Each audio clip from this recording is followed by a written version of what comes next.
Al pasar por el puerto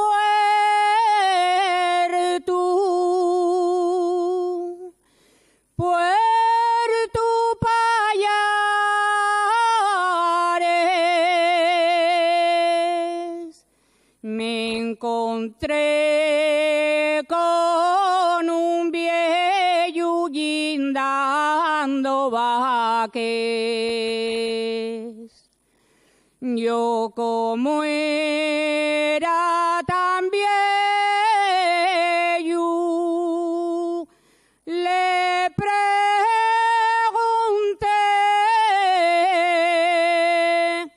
si quiere dormir la siesta.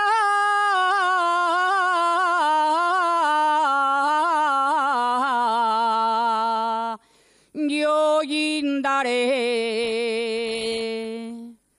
Y el viejo muy ufano me contestó: les vaques de mi casa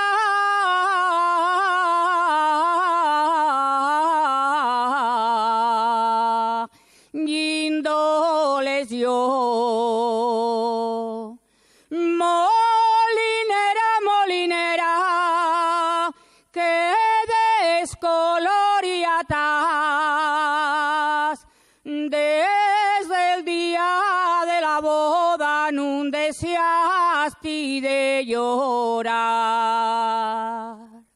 No deseaste de llorar, ni tampoco de gemir.